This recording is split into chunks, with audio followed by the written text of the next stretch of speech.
నమస్తే అండి, welcome to tasty food with Meena.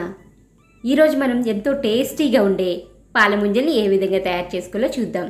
ఈ కాలంలో వీటిని ఎవరు తయారు చేయటం లేదు, బట్ వీటిని తయారు చేయడం చాలా ఈజీ. మీరందరూ తప్పకుండా ఒకసారి ట్రై చేయండి. ముందుగా కొబ్బరి ముక్కల్ని ఇలా చిన్న ముక్కల కింద కట్ చేసి శుభ్రంగా కడిగి ఒక మిక్సీ జార్లో వేసి మిక్సీ పట్టుకు పక్కన పెట్టుకోవాలి.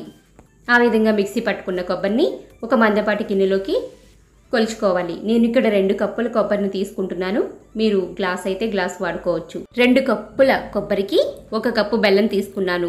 మీరు ఇంకా తీపి కావాలనుకుంటే ఇంకొంచెం వేసుకోవచ్చు. ఈ బెల్లం అంతా కరిగి కొబ్బరికి పట్టేంత వరకు కలుపుకుంటూ ఉండాలి. ఇప్పుడు దీంట్లో కొంచెం ఇలాచీ పౌడర్ని యాడ్ చేసుకోండి. యాడ్ చేసుకుని మీరు బాగా కలుపుకుంటూ ఉండాలి. చూసారు కదా, బెల్లం అంతా కరిగిపోయి కొబ్బరి కలర్ ఎలా మారిందో ఈ విధంగా వేయించుకుంటూ ఉండాలి. మనకి కొబ్బరి ఈ విధంగా అయినట్లయితే కొబ్బరి రెడీ అయిపోయినట్లే. మరొక పై మీద ఒక మందపాటి గిన్నె పెట్టుకుని 1 కప్పు బొంబాయి రవ్వను తీసుకొని పక్కన పెట్టుకోవాలి. రవ్వ తీసి పక్కన పెట్టుకున్న తర్వాత మనం రవ్వ ఏ కప్పుతో తీసుకున్నామో ఆ కప్పుతోనే 3 కప్పుల వాటర్ని తీసుకోవాల్సి ఉంటుంది. 1 కప్పు పాలని యాడ్ చేసుకోండి. ఈ విధంగా తీసుకున్న పాలు 1 పొంగు వచ్చేంత వరకు బాయిల్ చేసుకోవాలి. 1 పొంగు వచ్చిన తర్వాత మనం ముందుగా తీసి పక్కన పెట్టుకున్న రవ్వని యాడ్ చేసుకోవాలి. వీడియోలో చూపించిన విధంగా కొంచెం కొంచెం పోసుకుంటూ యాడ్ చేసుకోవాలి. ఈ రవ్వ ఎక్కడ ఉండలు కట్టకుండా తిప్పుతూనే ఉండాలి.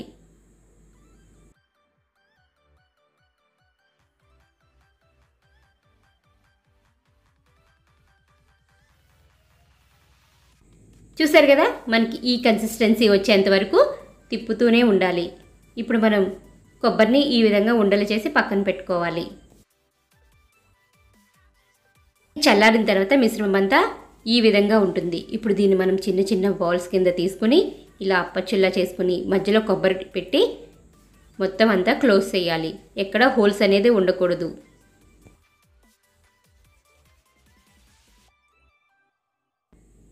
ఈ పాలముంజని రకరకాల షేపుల్లో చేయొచ్చు. మోమోస్ మోడల్లో కూడా చేయొచ్చు, లేదంటే రౌండ్గా కూడా చేయొచ్చు. నేను ఈ మోడల్లో చేశాను. మీకు ఏ మోడల్ నచ్చినట్లయితే ఆ మోడల్లో ఒకసారి ట్రై చేసుకోండి. ఇప్పుడు పొయ్యి మీద డీప్ ఫ్రైకి సరిపడినంత ఆయిల్ని హీట్ చేసుకుని మనం తయారు చేసుకున్న పాలముంజల్ని ఒక్కొక్కటిగా వేసుకోవాలి. గోల్డెన్ కలర్ వచ్చేంత వరకు వేయించుకోవాలి. ఇది లో ఫ్లేమ్లోని మాత్రమే చేయాలి, లేదంటే లోపలంతా ఉడకదు.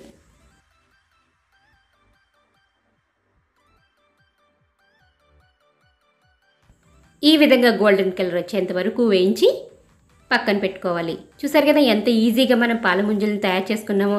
ఇవి చాలా టేస్టీగా ఉంటాయండి. తప్పకుండా ఒకసారి మీరు ఇంట్లో ట్రై చేయండి. మీకు నచ్చినట్లయితే లైక్ చేయండి, షేర్ చేయండి, సబ్స్క్రైబ్ చేయండి.